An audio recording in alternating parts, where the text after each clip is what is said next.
Dengue একটা মশাবাহিত রোগ, ভাইরাস রোগ। এটা সাধারণত এডিস মশার আক্রমণে বা এডিস মশা যখন কামড় দেয় মানুষকে, সেক্ষেত্রে ডেঙ্গু হওয়ার সম্ভাবনা আছে। এবং আমাদের দেশের এই সিজনটাতে, বিশেষ করে বর্ষার শুরু বা বর্ষার চলাকালীন সময় অথবা বর্ষার শেষের দিকেও এই ডেঙ্গু রোগটা বেশ আক্রমণ করে এবং আমাদের অনেক রোগী ডেঙ্গু নিয়ে আমাদের হসপিটালে আসে এবং আমাদের এখানে বেশ কিছু রোগী অলরেডি ভর্তি হয়ে চিকিৎসা নিয়েছে এবং এখনও কিছু রোগী এখনও ডেঙ্গু জ্বরে আক্রান্ত হয়ে হাসপাতালে ভর্তি আছে। আচ্ছা, ডেঙ্গু জ্বরের লক্ষণ হলো সাধারণ ভাইরাস জ্বরের থেকে এটার কিছুটা ভিন্নতা আছে। সাধারণত জ্বর আস্তে আস্তে বাড়তে থাকে এবং সাথে সাথে শরীর ব্যথা হয়, মাংসপেশিতে ব্যথা হয় এবং চোখের যে ভিতরে আমরা বলি যে চক্ষু কোঠরের ভিতরে বিশেষ করে যে মাসেলগুলো আছে সেই মাসেলগুলোতে অনেক ব্যথা করে এবং সাধারণভাবে রোগীগুলা জ্বর ব্যথার কারণে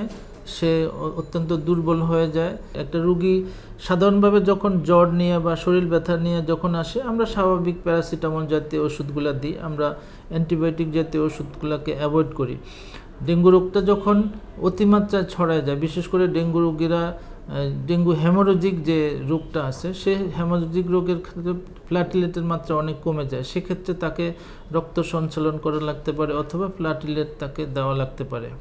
সাথে সাথে অন্যান্য সিমটোমেটিক ওষুধ, তার ব্যথার জন্য আমরা অন্য ওষুধ দিয়ে থাকি, তার যদি দুর্বলতার জন্য ভিটামিন জাতীয় ওষুধগুলি দিতে থাকে এবং তাকে বলি পর্যাপ্ত পরিমাণ পানি খেতে, তারপরে ব্যালেন্স ডায়েট বা আমরা তাকে পুষ্টিকর খাওয়ার জন্য আমরা সাধারণত অ্যাডভাইস দিয়ে থাকি।